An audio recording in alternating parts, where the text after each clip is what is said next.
You're listening to an Airwave Media Podcast. I'm Mo Rocca, and I'm excited to announce Season 4 of my podcast, Mobituaries. I've got a whole new bunch of stories to share with you about the most fascinating people and things who are no longer with us. From famous figures who died on the very same day, to the things I wish would die, like buffets. All that and much more. Listen to Mobituaries with Mo Rocca wherever you get your podcasts. The South Carolina primary was set up with one thing in mind. In the end, you break everybody's back. Debate's starting to liven up a little. I thought it was going to die on the vine, but in any event... Don't cry about what you don't have. Use what you got. See me for what I am, the Republican candidate for President of the United States. Mike Dukakis and Paul Simon have been attacking Dick Gephardt. I'm Pete DuPont.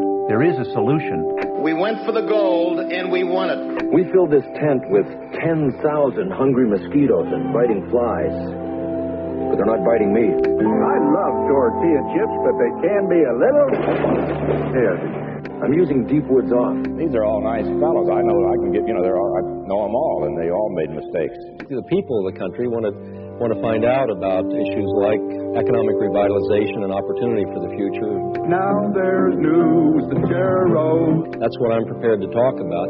Reagan won Pennsylvania by the margin of despair. The biggest tax raisers in Massachusetts history. Deep Woods Off. I want to express my deep appreciation to Senator Dole. Sancheros light and crispy because they're made by pequeños quibleros. Because it's your fight, too. Why do you think there are still questions being asked about this? But we also know there's a problem on the horizon. Maybe it's because that's what gets reported. What do you mean? For a better America, for an endless, enduring dream and 1,000 points of light. Your time has come. Pick up your slingshot. Pick up your rock.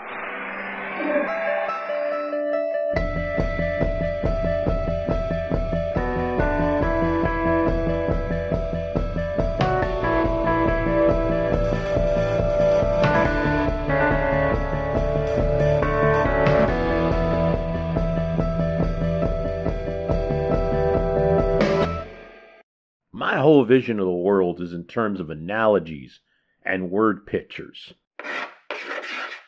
And I looked at it. I looked at this race and I said, if you imagine an invisible circle, to be seriously considered President of the United States, you have to get in that circle. And being in that circle, that doesn't guarantee that you're going to be president. For instance, Rockefeller, I think, was a guy who got in that circle. Hubert Humphrey got in that circle, but he wasn't going to be president. But getting in that circle, that invisible circle, is critical. For Lee Atwater, the 1988 election was strange. He had been a key Reagan campaign consultant, and Reagan was his guy. People like Strom Thurmond, that was his person. Somebody like a Bob Dole, actually, personality-wise, would match Lee Atwater a little better than the candidate that he was employed by. George H.W. Bush, a little more of a patrician. The word out there was the guy's a wimp in some circles, that he had to fight off that image. Not the kind of scrappy candidate that he liked. But my job, he said in non-family language, I had to make chicken salad out of chicken, well, something else. So we started our race pre-primary in which our candidate was the only candidate in either party, I think, Republican or Democrat, that was in that circle. But there were a couple of other guys hovering around. Bob Dole, I think, was hovering around. Jerry Hart was hovering around.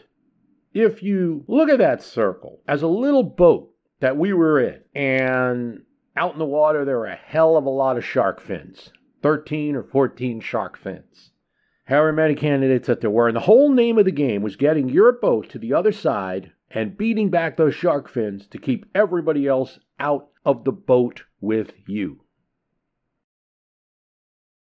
Dole and Bush were now facing off. Bush had won New Hampshire. Dole had won Iowa.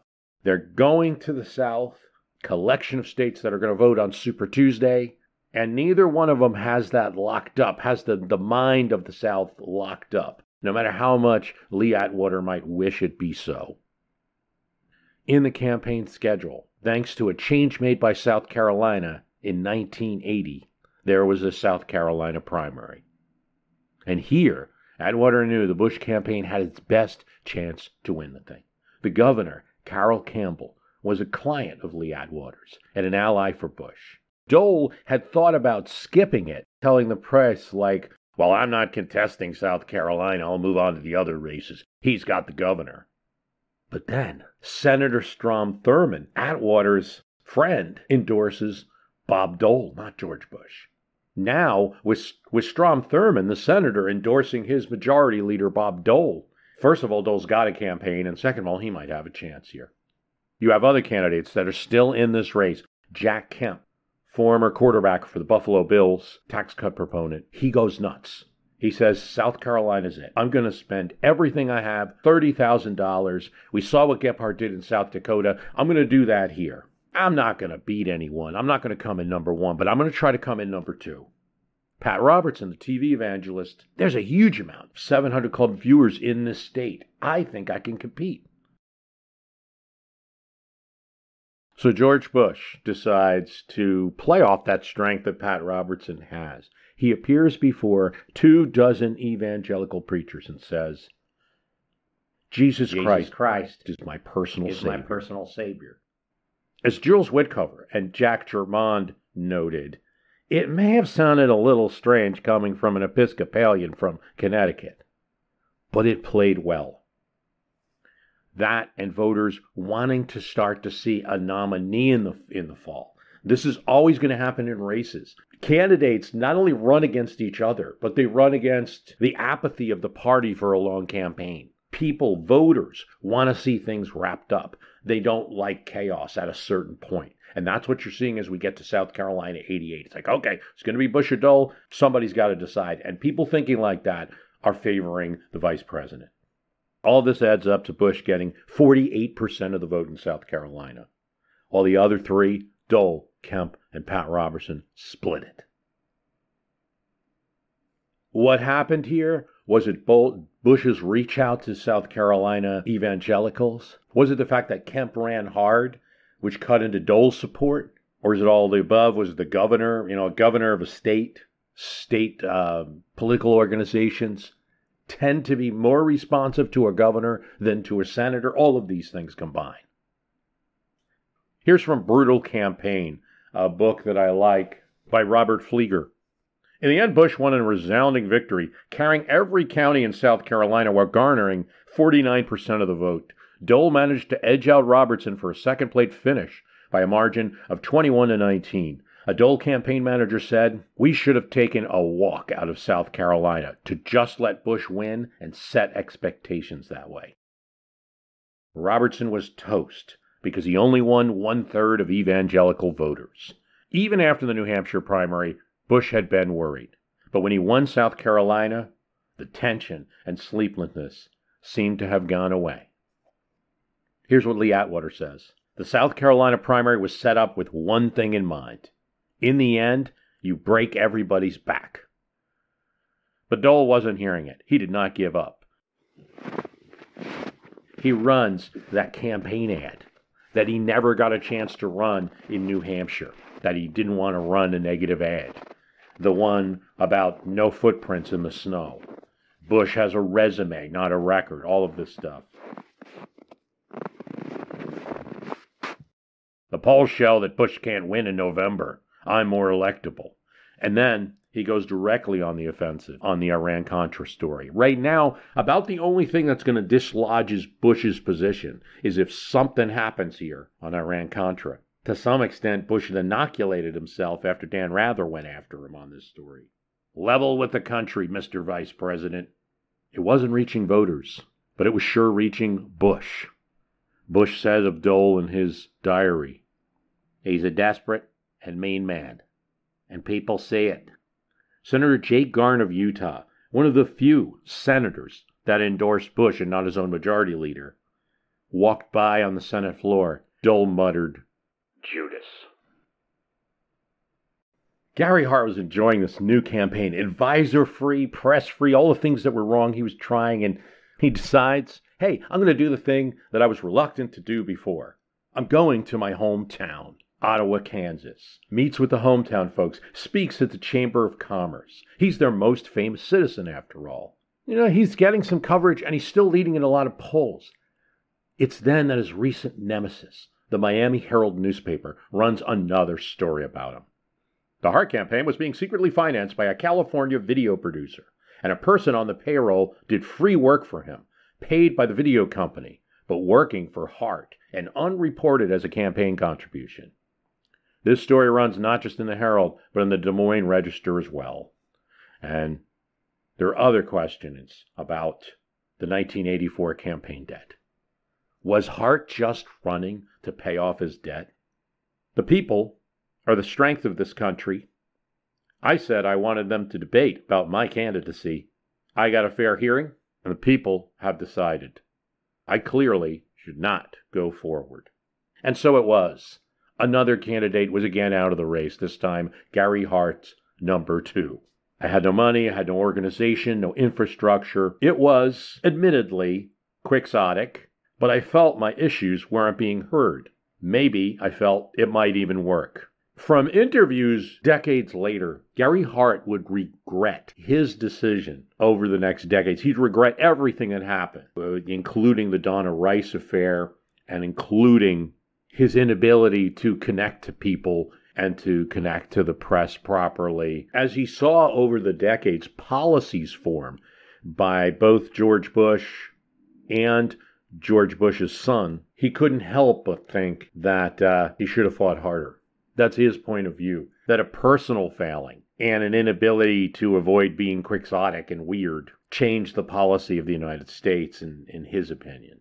It's also of note that Gary Hart performs one significant service to his country after the race that almost no one knows about, and that's summoned by a congressional committee, along with Republican former Senator Warren Rudman. Hart and Rudman, early on in 2001, predict a domestic terrorist attack on U.S. soil.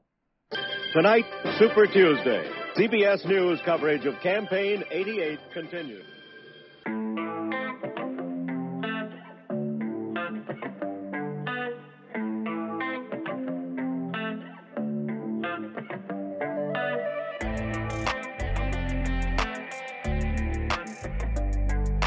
Well, there was still a Democratic campaign to resolve. On the surface, Super Tuesday, a collection of mostly southern states voting at one time, a novel invention that we still have in some form today to give the South an extra voice in presidential elections. It's been played with, tinkered with, other states have been added or taken out over the years, but it still exists. And on some level, it's a trap for the Dukakis campaign. Northern liberal? All of these southern states voting at once?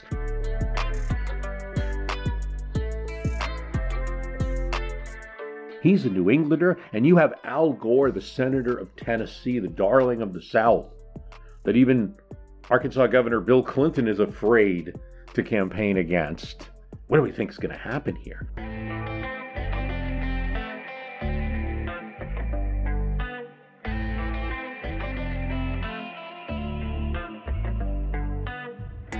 This region's influence, this whole design, is really to get somebody who's not from Massachusetts.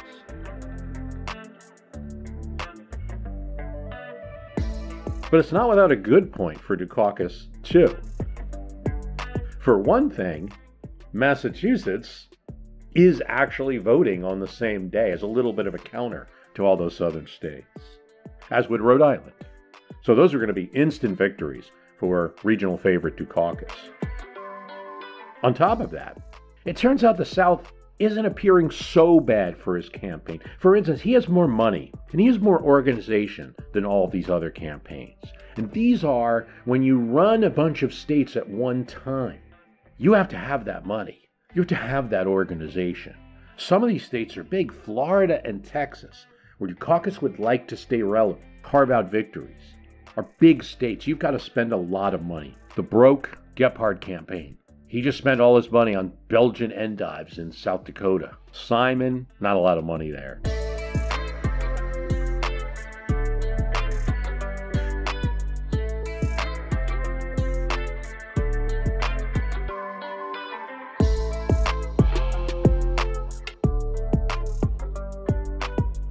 When Dukakis looked at Florida, it was truly not a southern state. Not in the Democratic primaries, certainly. It was all about the condos out of the east coast of Florida. Many of them had recently transported from New York. Gephardt goes to speak at one of these big Palm Beach condos with lots of seniors. And they come out to listen to him. And everybody he sees has Dukakis hats on. But for Gephardt, the other problem was Al Gore. Without an Al Gore in the race, he could probably pick up some states here. Al Gore is not only the Southern favorite, he's also attacking. He doesn't agree with Gephardt's trade fairness campaign one bit. Protectionism is, again, a retreat. To have an automatic formula that triggers a trade war, Gore said in a Dallas Super Tuesday debate. And Gore had a certain freshness about him as we enter the Super Tuesday contest because the media is talking about him in relation to this event, and also because he kind of skipped Iowa. I'm going to keep myself fresh for the later rounds and not use myself up campaigning in all the 99 counties of that state. And Gephardt's a particular target. Something else. Unlike Iowa, where every person Gephardt met and shook hands with was a voter, where he could use his walking around and talking strategy. In the South, the race was too big, vast, multiple states, a lot of hotels and airports. Sure, on election night, Super Tuesday night, you're going to see all those states line up in different colors and everything. What you have to understand is what a candidate sees in this kind of a race is hotels and airports. He'd go to these places and shake hands, and no one knew who he was or why he was there. In Iowa, everyone knew why Gephardt was there. The presidential election was important. Not in these states. He didn't know if a hand he was shaking would ever even know what a primary is. That wasn't the real problem. Nothing could compare to the ad that Gephardt would see when he flicked on his TV. An ad of a red-haired person who seemed to look a lot like him doing somersaults, moving from one position to another. The Gephardt record, Reaganomics, minimum wage. You know where Michael Dukakis stands. But Richard Gephardt? He's still up in the air. Wow, they really got a good actor. That does look like me.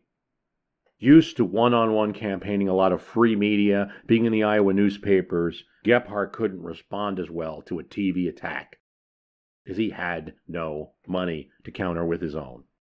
Now, Super Tuesday is important for another candidate on the Democratic side, and that's Jesse Jackson. This fight between Gore, Dukakis, and Gephardt, it's delightful. It could, to some degree, allow him to remain above the fray. Super Tuesday would be a chance to shine. It would be foolish for any of the campaigns to attack him. He urged the candidates, "We can't do this. The Republicans will win." All the while, Jesse Jackson showing that he has a campaign. In other words, in 84, they didn't think that he'd win any primary states, and he does. There are large African-American populations in most of the Deep South states. And as long as they believe Jesse has a chance of winning, they're going to vote for him.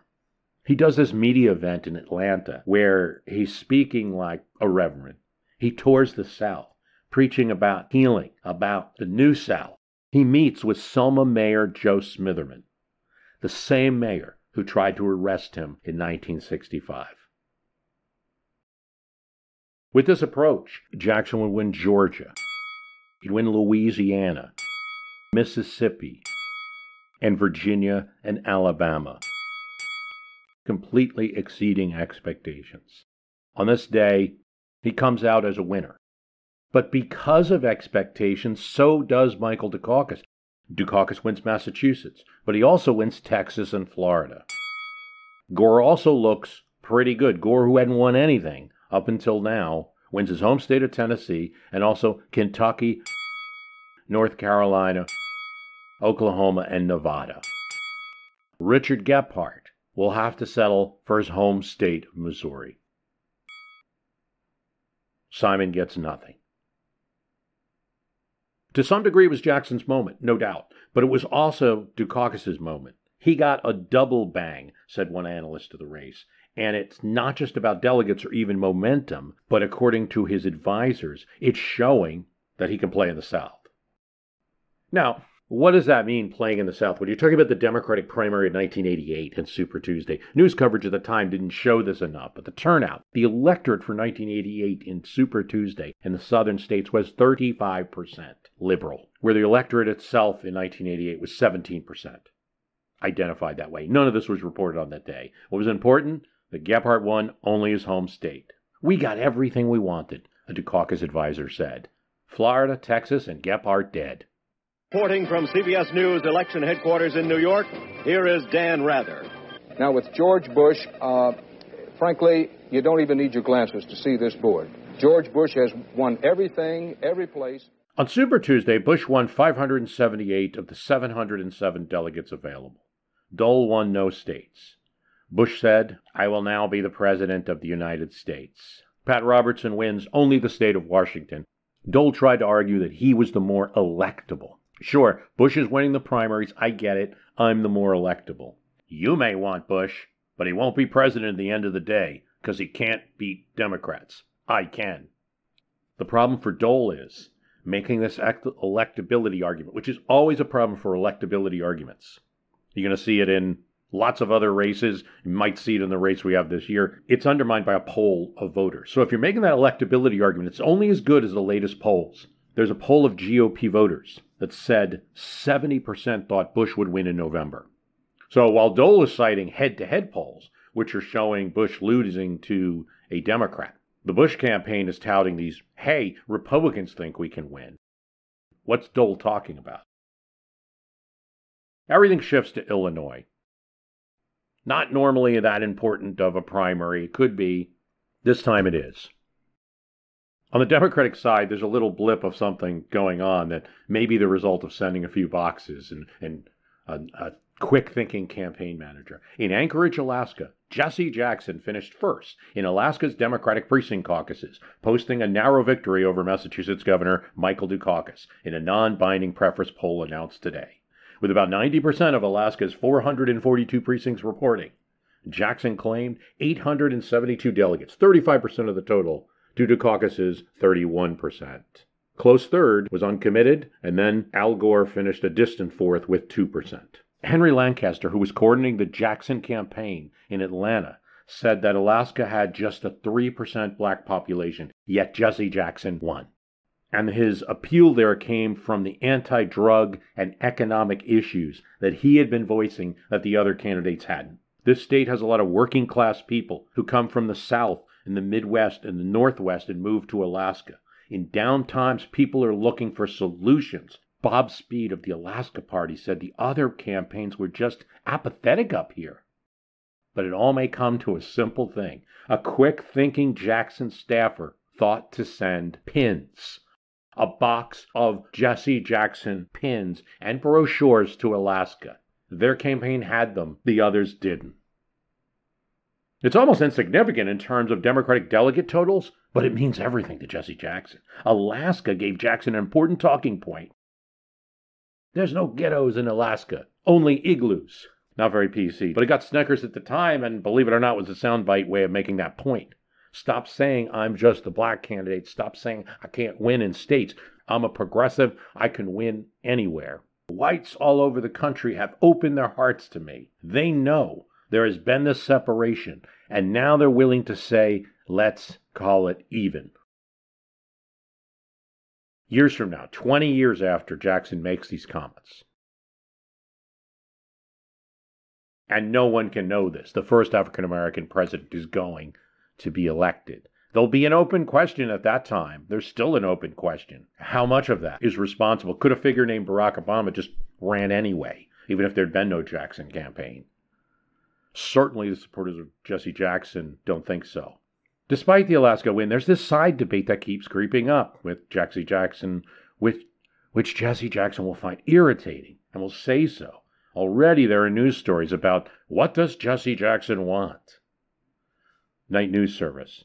A Dukakis aide says the campaign wants to maintain favorable relations with Jesse Jackson and his campaign and keep the lines of communication open. Assuming we go to the convention in a position to seize the nomination, we can be ready to discuss what Jesse wants. But what Jesse wanted was a nomination. I am not gathering delegates to bring to the big boys. Throughout 1988, no one would ever fully believe this. South Africa is going to have change. It's going to come either peacefully, or it's going to come violently. The United States ought to be on the side of pushing for that peaceful change. There's a moment in one of the debates where the advisors want Senator Paul Simon to keep a tie, a plain old regular long tie that we all might wear in his pocket. And you know that Paul Simon, we've talked about it, was famous for wearing his bow tie, classic look. But he'd bring this long tie, keep it in his pocket, and whenever there's a moment to pull it out, like, if we can cut the deficit with those kind of financial gimmicks, I'll wear this tie. Known for his bow ties, it would be a funny soundbite moment. It would get on the news. But the senator spent the whole debate, tie in pocket. I just couldn't do it. It was Senator Simon's lone act of resistance against the new television politics, soundbite politics. You're here not just to live and pile up money or fame or whatever for yourself. You're here to serve others. Some are now asking, as the campaign reached Illinois, just as they asked about Jackson, why is he running? They're asking it about Simon. Why is this guy who hasn't won any states yet, came in second in Iowa, is not going to be the nominee? You have no chance of winning. Why are you running? I am going to win Illinois, he said. Who cares? That's your home state. Is this about you just wanting to send delegates to a convention, give them the chance to see Atlanta?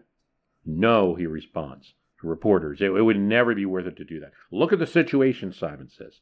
Jesse Jackson's got almost as many delegates as Dukakis. Gephardt's got some. Gore's got some. I've got a few. I'm going to win Illinois and get more. The Democratic Party does not have a nominee, but it might have a priest. He doesn't use this word. But what he means is, I'm going to go to the convention and be a deal maker. And I can do that. I've done that before. And my voters in Illinois, the case I'm making here is send me to the convention to be the deal maker. And in that process, there's a chance that I could be the nominee. In other words, I'm still running for president, but in this way. It sounds plausible.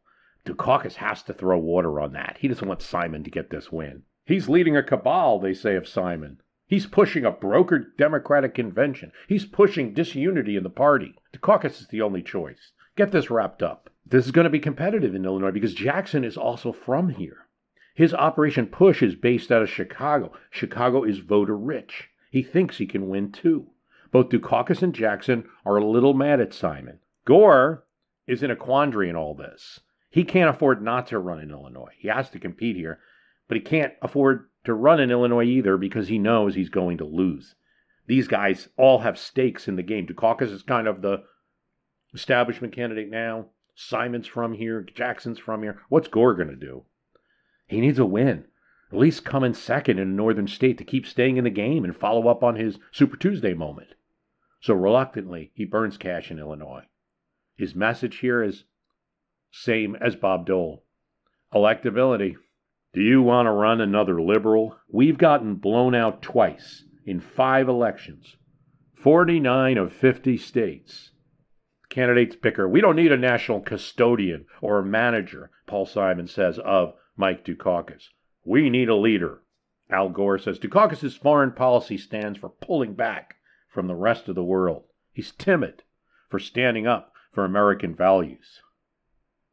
Dukakis runs in Illinois on being the winner already. Inevitability. There's an inside baseball funding debate as campaign manager Susan Estrich, who had taken over from John Sasso after his mistake with the Biden videotape. Estrich makes the decision to hold funding, to not spend in Illinois, hold it for later in the game when Dukakis will need it the most. The result of this, Jesse Jackson versus Simon in Illinois, as it turns out. Jackson gets 32% of the vote. He's popular. It's his second home state. South Carolina is where he was born. But Jackson is hurt because he had taken on the Chicago politics machine in the past. And they didn't like him. They were taking his revenge in the form of Simon. Senator Paul Simon gets 43%. his first and what will be his only win in the 1988 election. Dukakis gets just 16% and is embarrassed by the result. He's going to have trouble with the inevitability argument. How can you be a winner when you're getting 16% in a big state that's a swing state in the election, could go Republican or Democrat? It's not Michael the Inevitable anymore, Gephardt says, trying to make the best of his paltry showing. He didn't win anything recently, but Gephardt can shake the tree now a bit and see what happens. If Michael Dukakis falls, now Gephardt could possibly get back in it. George Bush has not won yet, Pat Robertson said in Springfield, Illinois, yet it sure felt otherwise. Robertson would get just 17 delegates on Super Tuesday in the theoretical bastion of people that should be supporting a religious candidate. He got a tenth of what Bush got. But it's still a ball game. Bush hasn't beaten me in the Midwest yet. For non-politician, Pat Robertson was proving pretty good with spin. Meanwhile, the man he shared the Iowa glory with just a few weeks ago, Bob Dole, said he was hanging on by our fingernails. He says to one reporter, "I don't know how I can get the attention of voters without jumping out of a 40-story window at this point." He calls for a debate. "I dare George Bush to have a debate with me." George Bush says to reporters that he tried that with Ronald Reagan, famously referring to his bad performance in the Nashua, New Hampshire debate in 1980. "I may be older, but I'm a lot smarter too." He's actually making a joke that works while ducking the debate. Dole borrows money from his Senate re-election fund. William Brock, his campaign chairman, wanted a dignified statesman's speech before Illinois to go out on a good note. "No," Bob Dole says, "I'm going down swinging." There was a slight hope that Dole himself pushed to the media that Robert McFarland's plea deal on withholding information from Congress would hurt Bush, and that would reignite the Iran-Contra story again and bring up Dole. But it did not. And Bush beats Dole in Illinois 56 to 36%. Illinois is probably the most typical of American states, said Jim Thompson, Illinois governor and a Bush supporter. I think it's the end of talk about Dole's electability. That was 3 states, New Hampshire, South Carolina, and Illinois, where Bush had the governors and where Dole had the senators, and the governors mattered more in those primaries, at least in the 80s. The final battle, to the extent it was for the Republicans at all, was in Wisconsin. Dole hopes to keep something, maybe an Iran-Contra revelation that would shake up things. Even he started predicting a Bush win now. Then Bush got Kemp's endorsement. Polls show Bush would beat Dole 2-1 in Wisconsin. Rather than take the loss, Bob Dole dropped out. His campaign manager told Robert Fleeger in his book, Brutal Campaign, "Our failure to react to that Senator Straddle ad in New Hampshire sealed our fate." Pennsylvania, with no opponents, Bush got enough delegates to win the nomination of his party. And as a GOP consultant observed, the good news is Bush won the nomination. The bad news is he's now sitting duck George. There's no reason to report on him anymore, while Democrats can beat him up. But they'd have to deal with beating up each other a bit first. For the Democrats, battleground is Michigan, and Dukakis would like to avoid it being a battle. So before Michigan, he attempts to get a crowning. How's he going to do that? If you don't have a primary going on, try getting a big block of endorsement. So the party's getting antsy. Bush is pretty much the nominee. Who's going to be the Democrats' nominee to challenge Vice President Bush? So Susan Estridge wants cement to get some future super delegates, big names who are going to have a vote at the convention. She finds it in the form of Chris Dodd, senator from Connecticut. Dodd's position is, I want something wrapped up. Dukakis is the best we have. We can keep talking about Cuomo possibly getting in, Bradley getting in. Dukakis is the best we have. They indeed get Bill Bradley. They get Patrick Leahy of Vermont, a couple other senators who feel the same way. Dukakis is our choice. He also has Coleman Young, the mayor of Detroit and a leader among Detroit African Americans. This is going to be a counter to Jackson. All this is looking pretty good for the caucus campaign as they hit Michigan. Now, Michigan is an auto-working state, a very blue-collar, heavy union state, particularly in the Democratic Party. Richard Gephardt thinks he has a chance. And he has a little bit of a head start because he skipped campaigning in Illinois. He's waiting here. He talked about the media ignoring plant closing, job layoffs. Dukakis decides to counter this by supporting a trade ban proposed by Donald Regal. It's the first kind of anti-free trade anything that Dukakis has supported. It's Gephardt-like, and it's rightly called out as a flip-flop. But the Dukakis campaign thinks with all of this, they've managed the state effectively. The campaign polls show Dukakis with a double-digit lead here. A win here pretty much puts the nomination in the bank.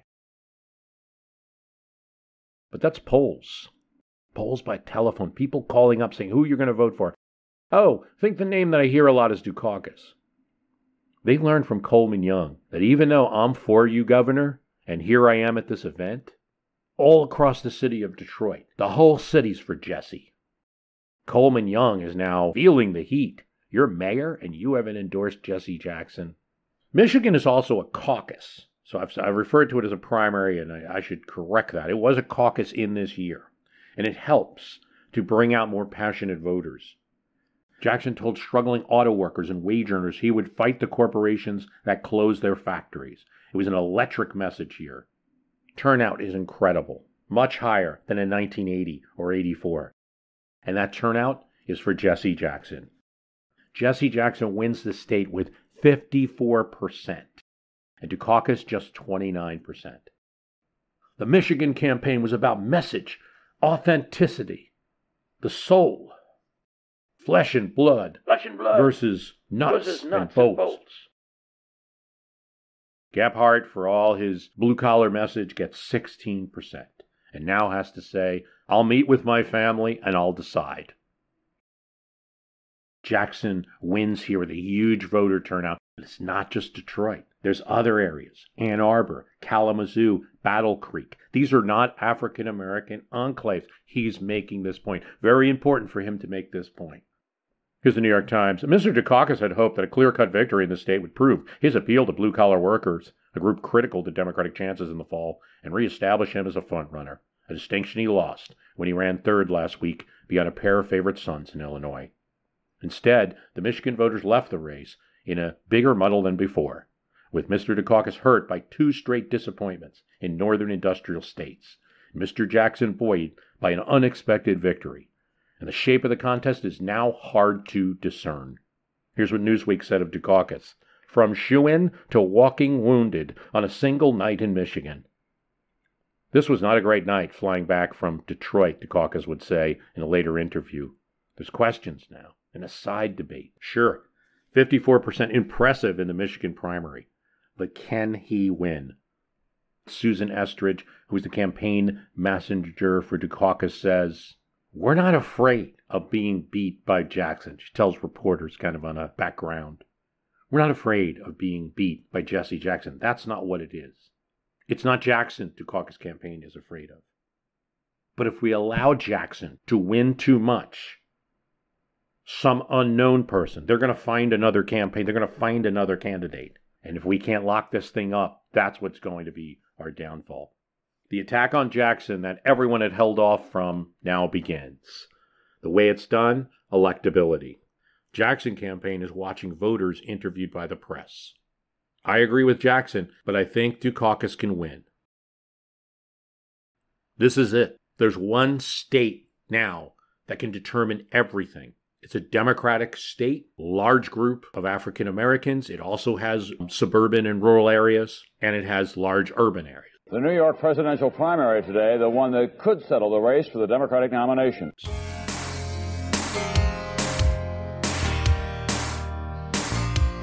New York will become high noon for Democrats.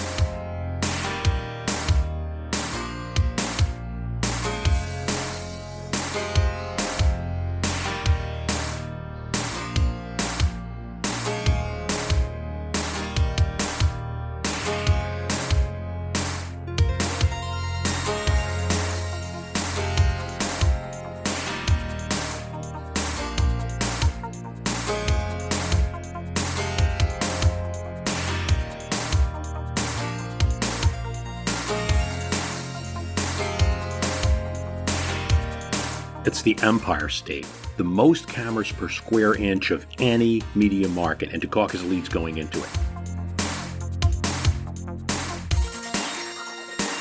He's just won a quickie in neighboring Connecticut, so if Dukakis now wins New York, seals the deal, erases Michigan.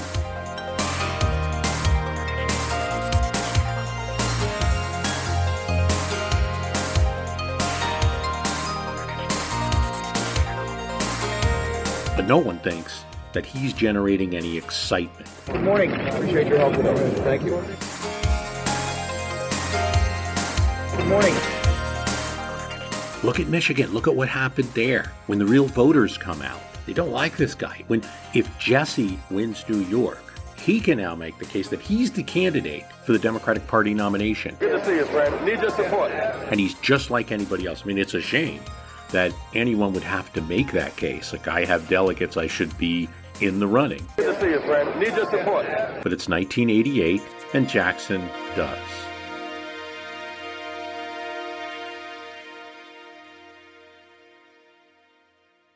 But win New York, and that helps that argument quite a bit. It's now take me seriously.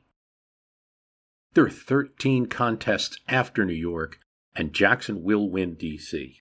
A Jackson win may also sour people on Dukakis. He's no longer leader. He's the leader pretend. And what about the third person in the race, Al Gore? Well, a win by the Tennessee senator in the Empire State is improbable. But that just means that if he was actually to win it, it's a huge upset. Huge payoff from that. Propels him into a real contest for the nomination. That's an earthquake. So he's got to try for that. The Republican Party chairs all across the South are the ones that are pushing that line. They had a big strategy meeting a few weeks ago. And his pitch is not, love me, New York. It's, I can win. Electability. Decided that their top priority in 1988 had to be to stop Al Gore. Al Gore says, you know who the Republicans don't want to be the presidential nominee? Me. Even a second place in New York would be shocking enough to keep Al Gore going. So really, in New York, right now, everybody's got a reason to play. The latest ABC News Washington Post tracking poll gives Michael Dukakis a small lead, but it's within the poll's margin of error. And it was a much greater lead in Michigan. Phrased in political consultant speak, Jackson wins New York on turnout, Gore wins New York on electability, Dukakis wins New York by default. But Dukakis doesn't want to chance that. He's going to spend a lot of money here. $2 million, his campaign brags. And he searches for that big endorsement that can turn the race around. Dukakis hopes for New York Governor Mario Cuomo's endorsement, but it's not coming immediately. He's talking with the governor's office. It was so easy to get phone calls returned when they had been buddies on the Democratic Governor Association. Now, not so easy. Here's the New York Times. Before the Michigan caucuses, friends and advisors of the governor had predicted he would endorse Governor Michael Dukakis of Massachusetts, his fellow governor, and that such an endorsement, along with victories in Michigan, in Connecticut, and in Wisconsin, and then New York, would make Dukakis inevitable. But it doesn't happen. The New York Times says, however, a Cuomo political advisor said yesterday he would suggest Mr. Cuomo take a deep breath and hold off on an endorsement until after Wisconsin. Well, Wisconsin came and went, and Mario was silent. Well, New York has always been split in its power base in the Democratic Party because you've got a governor, but you've also got the most visible and powerful mayor in the country. And usually they're elected by slightly different sets of people that do overlap a bit. Mike and Kitty Dukakis then go to Gracie Mansion to seek out New York City's feisty mayor, Ed Koch. Ed Koch is going to control a lot of the Democratic Party in New York City. He's a big mayor at this time. He's a big presence even in the country at this time. He's the personification of the Big Apple. I want to make it very clear, I'm very biased. I don't like him.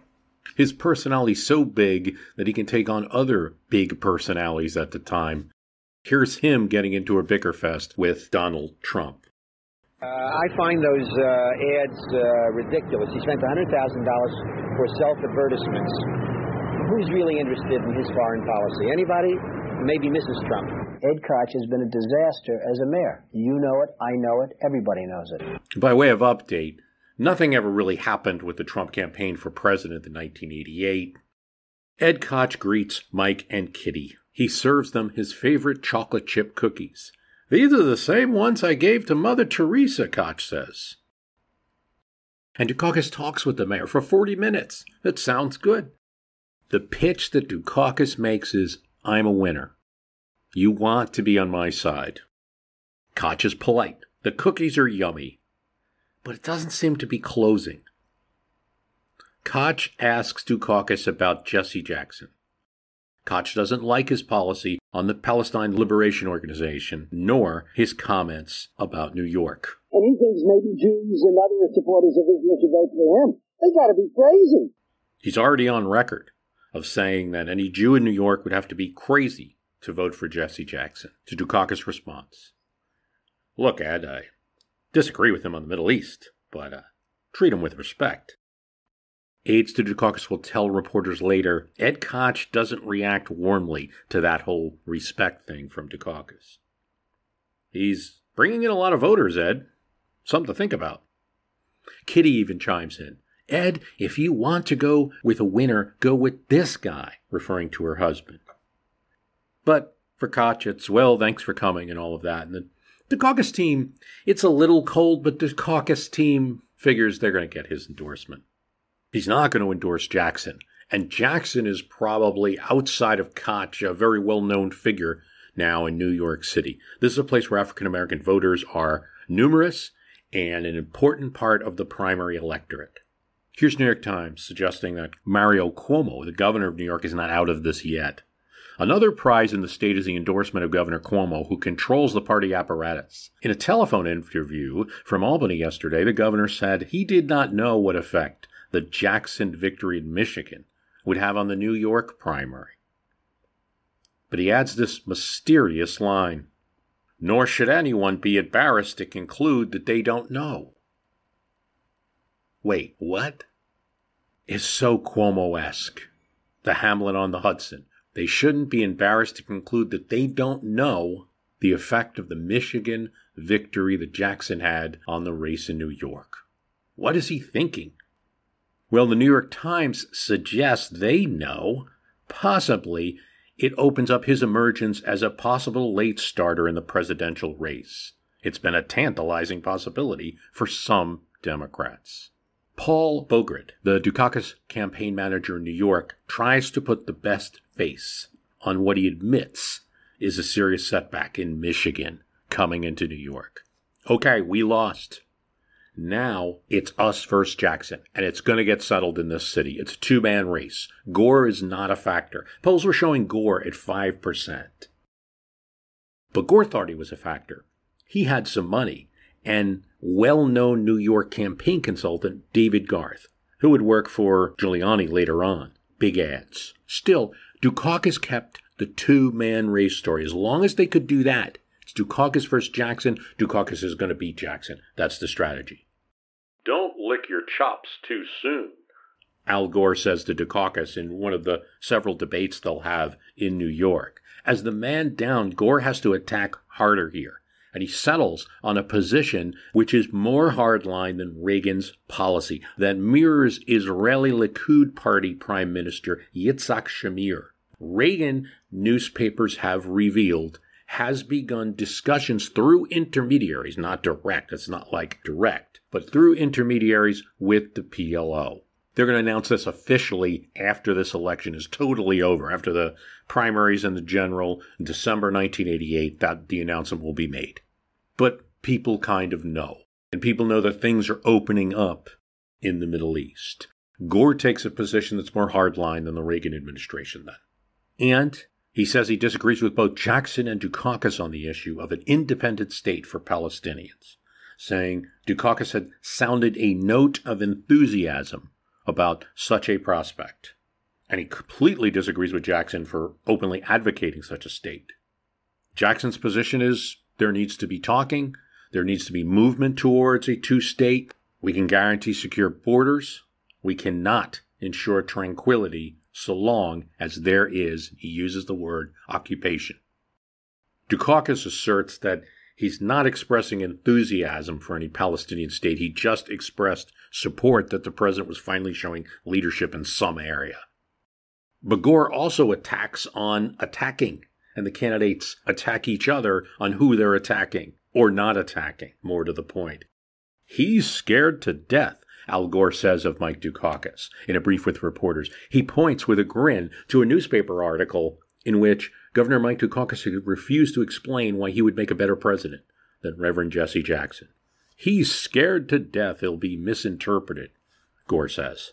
He's very uneasy with the whole subject. It's just ludicrous. It's wrong, Gore argues, and it might even be low-key racist. The term that he uses is it might even be a subtle form of racism. You can't excuse Jesse Jackson, Gore argues, from criticism because of the color of his skin. I don't. It seems like Mike Dukakis does. That he excuses him from criticism because he is black and because he's fearful of alienating those voters that he'd need in a general election. Dukakis ignores Gore. Who's he to say who I'm attacking?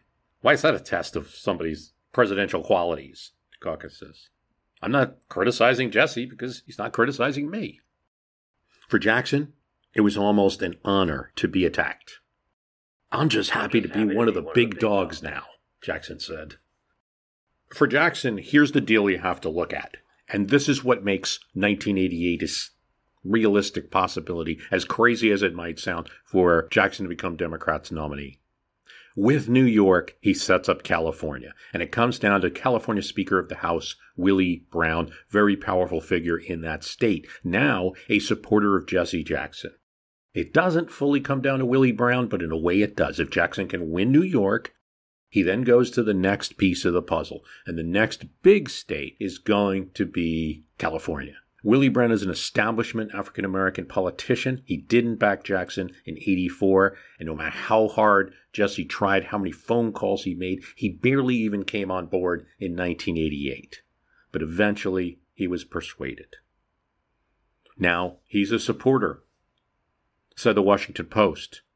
Willie Brown has helped Jackson raise $1 million in California and some $4.5 million overall, making his campaign real and outfitting Jackson with some longtime D.C. consultants, getting him into big donor direct mail fundraising to augment the church-style pass-the-collection plate appeals that Jackson funded his 1984 campaign on and still continues to make.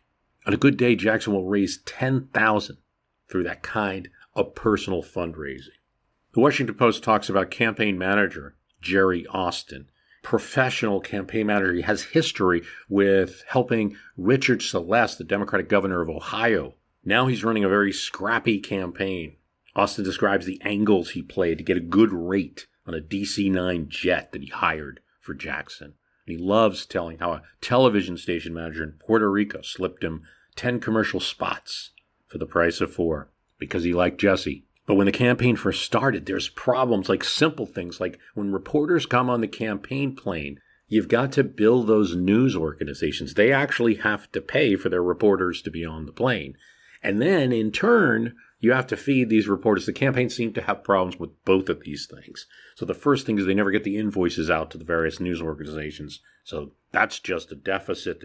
They're not getting the money in. The Washington Post jokes, at the time of writing this article, we still don't have the invoice for our reporter on the plane. At the same time, those reporters, it's the press. You're supposed to treat them nice. That means feeding them. Right? There's barely anything to eat on the Jackson campaign plane. People complain. There's actually a joke petition that goes around where the reporters are going to go on a hunger strike because there's no food. And Jackson signs it himself and hands it to campaign manager Austin. They get the problem taken care of. There's more old hands. Burt Lance, if you remember the Carter series, we talked about him. He got involved in that banking scandal. He's helping Jackson with political and economic advice. He's not flying around in the plane, but he's available on a telephone basis. Anything, somebody's getting into some financial terms or budget terms and you need help, call Burt. Mark Stites, picked up from Gary Hart's 1988 presidential campaign, advises on domestic policy. Robert Bursage from the Institute for Policy Studies serves as Jackson's foreign policy advisor. There's one advantage Jackson has as well. The candidate has been an organizer himself. So when it comes to logistics, when it comes to moving around, it's Jackson teaching his staffers logistics, not the other way around, said the Washington Post.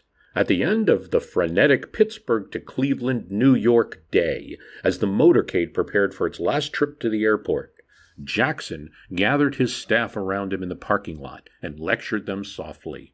He was telling us, one aide said, what we did right and what we did wrong. There are a couple of debates before New York votes, and they are interesting. Really big issues, and some are still issues today, so I enjoyed listening to Gore, Dukakis, and Jackson talk, and I believe there were 3 different debates. At the Newsday debate, Jackson is asked about what he'd do about the drug problem. We have to start at the source, he says, the countries where they're growing drugs. Cities cannot stop the flow of drugs. I want to have a summit, strengthen our border patrol. Also, a judicial system that will adjust. It's a mistake to focus on the consumer. Gore, having bashed the heck out of Jesse on foreign policy, especially the Palestinian state, is looking for a place to be not so mean to him. Well, first of all, I have to say, Jesse has provided leadership on this issue. In terms of my own plan, I'd like to appoint a cabinet-level coordinator. I'd like to use the military to help intercept planes. Dukakis also seeks to be cheery. I want to add to Jesse and Al's ideas. If we are providing money with drug-running Panamanian dictators or Honduran military, it's the Reagan administration who itself can't say no to drugs. The question now turns to Dukakis. He's a governor. We've had 2 governors as presidents, the moderator says. One was, to paraphrase, I think he's talking about Carter, overly simplistic on a humanitarian foreign policy. The other one, probably overly simplistic on a harsher view of the world, now changing with Gorbachev and the USSR. With your limited experience on foreign policy, Governor, how are you going to run the foreign policy of the United States? And Dukakis says, if you want the fellow in the race with the longest career in foreign policy, that's George Bush. But he's also the guy who sat next to the president and did nothing on Iran. He supported Marcos. It's not how much time you spend in Washington. It's your values. It's what you're going to do. Then he says, great governors, TR, FDR, Woodrow Wilson, went on to be international leaders. I think the next president will have an extra opportunity to make real progress. Gore chimes in here. He can't allow to cede this ground because as a senator, he has foreign policy experience. Well, with due respect to Governor Dukakis, FDR and TR had some prior experience before they served as governors. Wilson is not looked back on as a sterling success. In fact, he had a serious misunderstanding, and he calls the League of Nations a debacle. He actually says debacle. Dukakis doesn't answer. Jackson says, the one thing we need is to have the skill. The second thing is to have the vision of the world as it is. Now the tough question is asked of Gore. Are you a regional candidate with 400 delegates? You haven't broken into double digits here in New York. Given you're not likely to win, why are you running? Is your campaign effectively being used to bar a nomination of another one of the candidates? They're talking about Jackson. Let me begin by challenging your premise.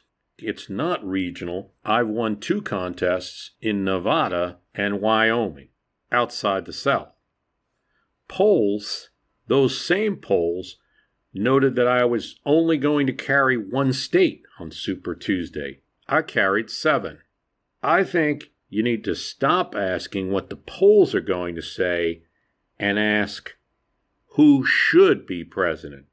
Jackson is now asked his tough question about associating himself with Louis Farrakhan, who then made some anti-Semitic comments, or about his comment about Hymietown, describing New York, about the Arafat embrace. Jackson points out, we're human. People forgive and redeem, and then move on. Reagan laid a wreath at Bitburg, where SS soldiers were buried. I condemned him for that. I challenged Reagan on human rights for Jews. People remember what they choose to remember. Also, Jackson says about his meeting with PLO chief Arafat, not only did I meet with him, but I challenged him to change his course. I challenged him that he needed to say that Israel had a right to exist with secure borders. Leadership must do a difficult thing, not choose sides, but pull sides together. Gore responds, I would like to comment on it if we're going to have a healthy dialogue. We've got to draw a distinction between past controversies and present controversies. I've never brought up Reverend Jackson's comments on Hymietown because he apologized and said it was a mistake. He issued a statement separating himself from Farrakhan, and that was pretty clear. So Al Gore, in an odd way here, is defending Jackson on some of these attacks, but then saying, on a Palestinian state, that's where we disagree. Dukakis then adds his response to this question, which might be accused of kind of being too much above the fray and saying nothing. We're going to have to disagree, and the last analysis, the people in New York have to look at us and see who has the experience, and judge us, and we'll have a good solid result on Tuesday. Dukakis is definitely going to pick up a charge during this New York primary that he played it safe. Not playing safe, Jesse Jackson explains his idea of a Palestinian state, an issue that caused a brouhaha. It's not going to just happen instantly, he assures nervous New Yorkers. I've talked about a UN or U.S. supervision. I've talked about a transition period. Camp David, that agreement left some time for transition for Egypt and Israel for the agreement to take place. We have to take the time here. I support a sovereign people, a homeland, a place to exist. I just have to bring up that we are talking about events and a debate that occurred in 1988. And while there has been changes in movement in different ways on the issue, it's the same issue, it's the same place we're talking about, and it's 2024. We're headed into an election where this could be an issue as well. Gore jumps in. The problem with creating a Palestinian state, traditionally independent states have had the right to arm, to enter alliances. They could be alliances with our enemies, or the enemies of Israel. And the proximity of that area is why it's such a dangerous proposal. Gore's going to be vice president in an administration that's going to have the Oslo agreements 5 years from these words, but I like to point it out for historical purposes. I'm not challenging him, because events also changed. Oslo brought people to the table, and Arafat changed his commitments. Dukakis kicks the ball a bit. The fundamental problem remains here. We have not had an Arab leader who can stand up and say Israel has a right to exist, like Sadat did, and prepare to go forward with negotiations. The next president has to work to find that next Sadat. At a different debate, welfare reform is a topic. Dukakis said, here there's no mystery about how we help people. We're doing it in my state, investing in job training, especially for single mothers who make up the bulk of the welfare caseload, and provide daycare for children. Gore then jumps in to attack him from the left. Well, if I'm not mistaken, Governor Dukakis, just in the past week, you recommended very deep cuts in the programs designed to help welfare recipients. It's absolutely incorrect, Dukakis says. Well, the newspaper accounts are wrong then. You're wrong. Dukakis shoots back to the cheers of his backers. The first attack that Dukakis has made, it's the most forceful that he gets. Well, it turns out Gore did get it wrong. Where he got this cut from is actually a 5% increase, higher than the rate of inflation. There had been some issue of impounding monies that hadn't been spent in the last budget. Gore's staff must have read wrong. So he gets caught on that and his hand gets slapped. We've been dealing with the last couple of years with a contagious disease being not only an issue in health but also in politics. That's present in this race. The AIDS issue is prominent in 1988. I support the confidentiality of testing, Jackson says. Dukakis says he supports privacy for those who may have AIDS, who are being tested for AIDS. There's an interesting question in one of the debates where Gore is asked if he or his wife or children were diagnosed with the disease, would he disclose it to the public? I've sponsored legislation for allowing the privacy of AIDS patients. I think there should be no discrimination. But would you reveal it, Senator, if it was you? I support privacy because there are a lot of fallacies about AIDS. Do you know that there are people who think you can get AIDS from shaking hands? But, sir, the reporter tries for the third time, what about you? If you want to get personal, I wouldn't make that decision right now, but I would protect anybody's decision to keep that information secret. Gore went after Dukakis again when given the opportunity to question him directly.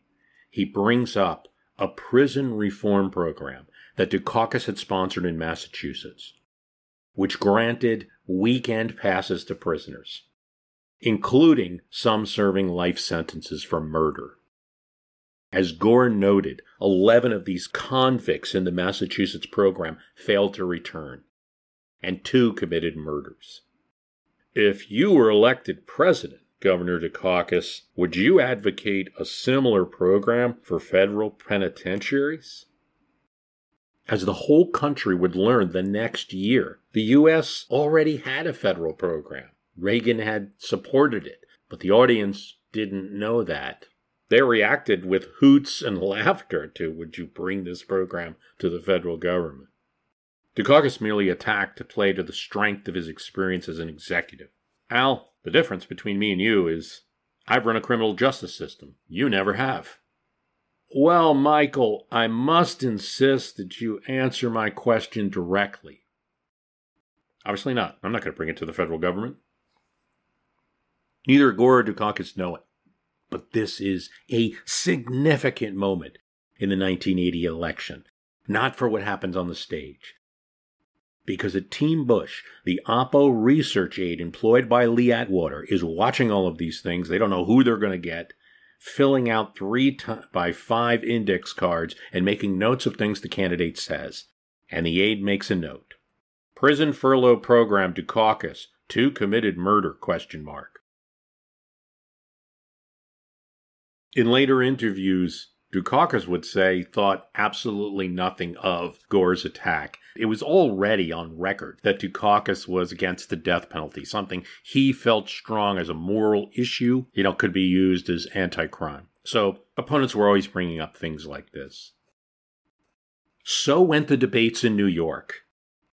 For a few moments in this state, not just New York City, Buffalo, Rochester, Long Island, but with a lot of the media attention focused on New York City, on the sidewalks, in front of hot dog vendors and pretzel carts and famous establishments, the shadow of the Twin Towers at that time still prominent, and the Empire State Building. Al, Jesse, and the Duke shake hands, duel it out, and seek that little issue that's going to be the edge in this race.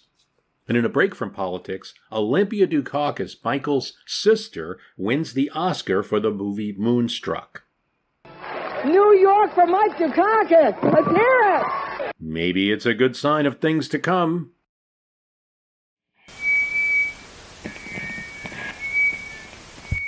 Okay. I have run 24 elections, and I know what it's like to be a candidate. Out of nowhere, Mayor Ed Koch of New York City looks at the race and endorses Al Gore. I was rather shocked, Gore admitted later, but obviously I was excited. Previous to this, Gore's best endorsement in the state of New York came from a former lieutenant governor not many people knew. And it turns out that there are 2 things that helped him in this. One is that Gore had David Garth. His campaign manager had connections to Koch. And also, he attacked Jesse Jackson more than Dukakis did. Koch was watching those attacks, and he didn't like Dukakis holding off. popular, if edgy, maybe even a little conservative for a city while socially liberal, Koch took to Gore, walking along with Tennessee Al, taking him down Fifth Avenue, going to the Fulton Fish Market. This elevates Gore from a zero to having some kind of a chance. Koch is pretty popular, and he can get media attention. Every day now, from the endorsement to the day that there's going to be voting, you're going to see Gore on the subway, visiting all sorts of places, Al and Ed. Dukakis didn't like it, but the team didn't blink. It's just like those Belgian endives. There's going to be some surprises in this race. There's going to be some gimmicks, but the win is going to be done on a straight line. It's going to be the most consistent campaign. They had more TV ads at Team Dukakis. They had better organization, better overall state endorsements. Gore's gimmick wasn't going to throw them off. At least they could keep telling themselves that. Time magazine would later get the scoop of what went on behind the scenes. While Dukakis was eating cookies with his Zahner and telling him more or less to get on the train and back a winner, Gore, during his low-profile session with Koch, paid Koch more respect. He played the student. I hope, whoever you endorse, Ed, we could remain friends. Koch smiles. That was precisely what I had once told the former governor of New York, Hugh Carey. I know, Ed. I read your memoir. Still, despite that flattery, Gore didn't think he'd earn an endorsement. After all, it didn't work for Koch either. Carey had backed Cuomo in that mayoral race long ago. The tailwinds were with the Duke of Massachusetts. Koch was a different type of politician. He went with his gut, and the mayor's own aides were shocked. It's useful to talk for a few seconds, and not really much more, about Senator Paul Simon, the senator from Illinois, big glasses. He is still in the race, but he has absolutely no money after Illinois.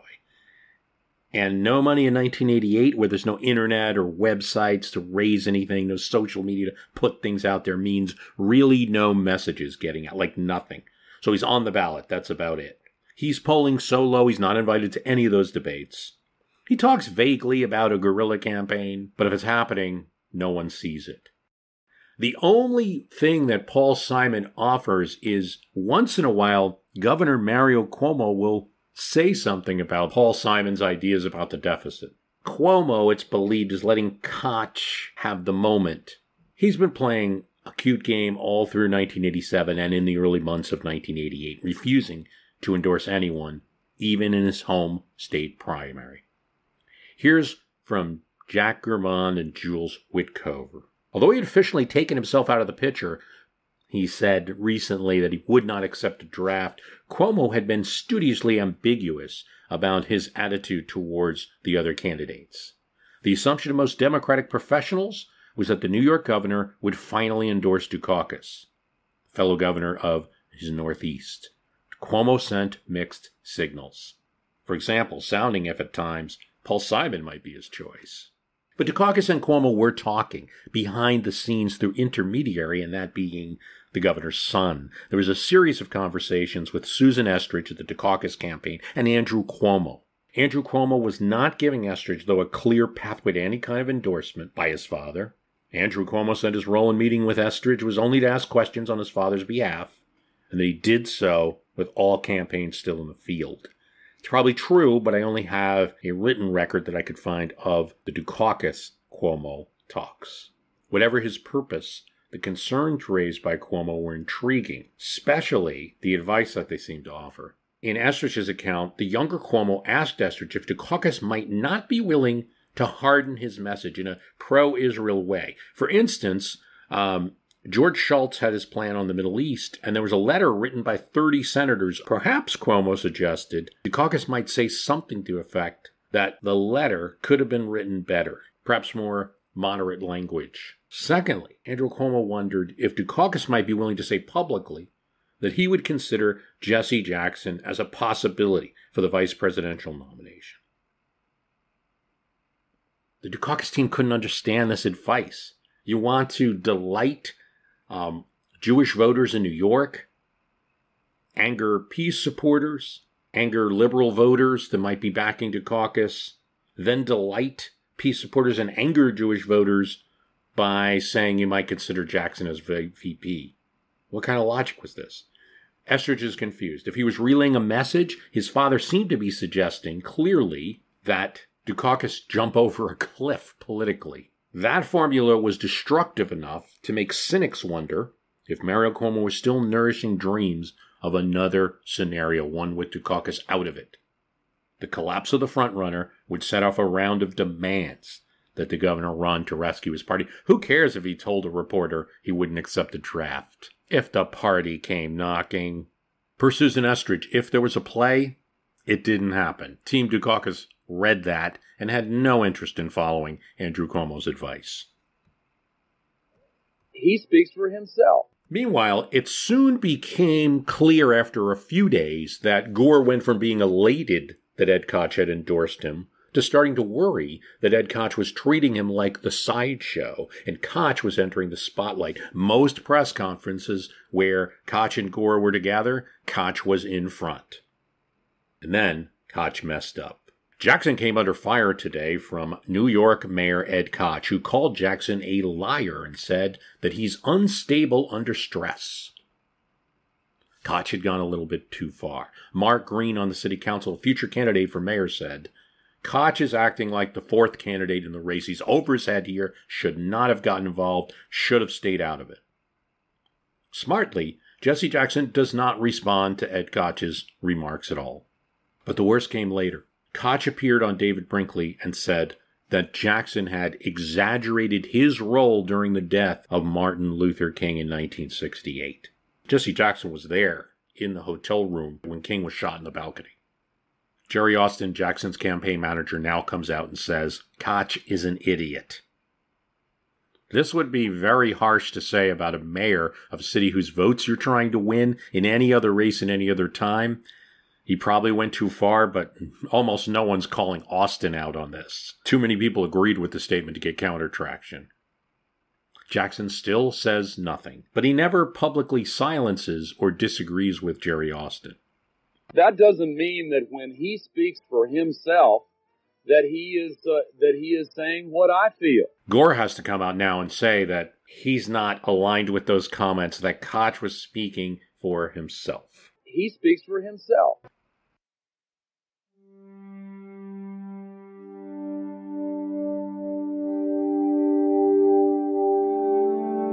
You know, you can come up with all the political recipes and all of the swirling events that make each election a little unique from each other, right? Despite what all the prognosticators say. But at the end of the day, you come to an election day and there's a vote. And when that happened in New York, Dukakis wins the primary. He polls 51% of the vote to 37% for Jackson. Gore gets 10%. So Gore was able to improve 5% from the polls with the Ed Koch endorsement. But for him, it's the end of the road. And he'll announce that the race is over. Dukakis is elated. I love New York. If I can make it here, I can make it anywhere. He even attracts some praise from Jackson because Jackson is happy that Dukakis really didn't attack him on the way to getting New York. His campaign was decent and civilized.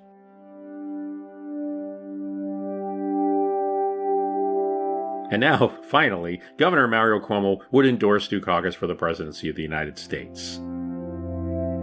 While it's too late, really, to help Dukakis significantly, it is pretty much close to handing Dukakis the crown at this point.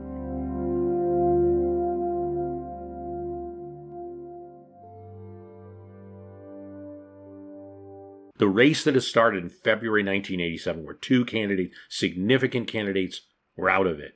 Before 1988, House member, senator, front-runner, deficit fighter, quirky bow-tie guy, blue-collar trade warrior, all of them steaming in the wreckage. By the April of 1988, though Jackson would not quit, he'd roll on and see how many delegates he could get. But after New York, there was very little chance he was going to win California or anywhere else but D.C. It was more talk about what Jesse could get than if he could win. There would be more primaries leading up to Atlanta, but the nominee was known. It was known to the country, and it was known to Republicans. You might forget there was a Republican primary, the New York Times said. New York did have still a Republican primary, and Dole and Bush were on the ballot, but Dole had already given up, and no one cared. Of the choice of Gore, Jackson, or Dukakis, Bush declined to say anything. We'll beat any one of them. We'll beat any one of them, he said. But in Republican circles, there's a lot of doubt about this. Even though they've picked a nominee, the prophetic, perhaps, words of Bob Dole are starting to ring through, like, you may have a nominee, but do you have a president? Richard Nixon comes to visit Bush, April 1988. Nixon was tarnished, to say the least, persona non grata, all through the 80s. But within Republican circles, it's totally different. You have to take Richard Nixon's meeting. He has a lot of insiders in his Rolodex. Bush meets with him. Be tougher, he tells the vice president. Be tougher, but moderate on policy. He doesn't like me, Bush said. He thinks I'm not tough enough. What's wrong with being a gentleman, Bush thinks in his diary. It's not really Nixon's opinion that's worrying George Bush, though, as he looks at the rest of the race. What worried him is he couldn't get the White House if certain numbers didn't change, and they were these numbers.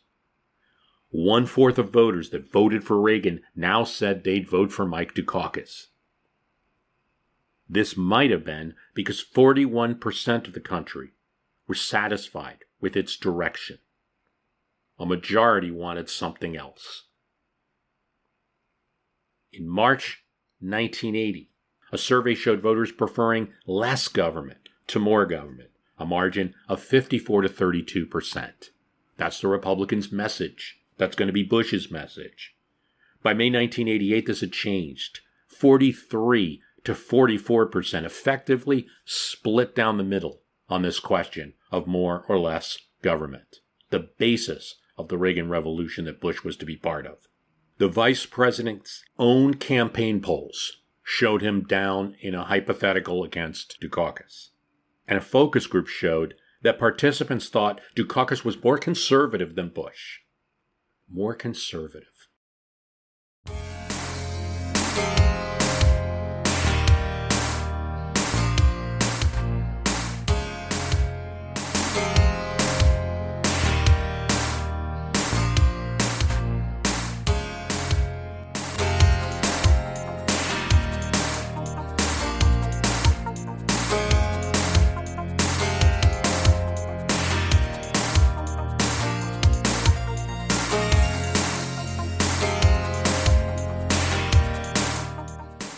I want to thank you for listening. The website is www.myhistorycanbeatupyourpolitics.com. There's a link to the Patreon. Do you want to support the show? Do you want to get little extra tidbits and things like that, little notes? You can. Patreon.com/MHCBUYP, or just go to the My History Can Beat Up Your Politics website. We also have some archive episodes on that website. If you like the program, please help spread the word. Where can you do that? Are you on Reddit? Can you write a review, particularly on Apple Podcast? Are you on social media? Getting one friend to listen, if they're interested. We don't want people don't care about politics and history. That's different. But if they do, let them know about it. I want to thank you for listening. And in the next episode, we're probably going to pause a week. And in the next episode, the general election begins. And both sides believe they have the secret recipe to winning.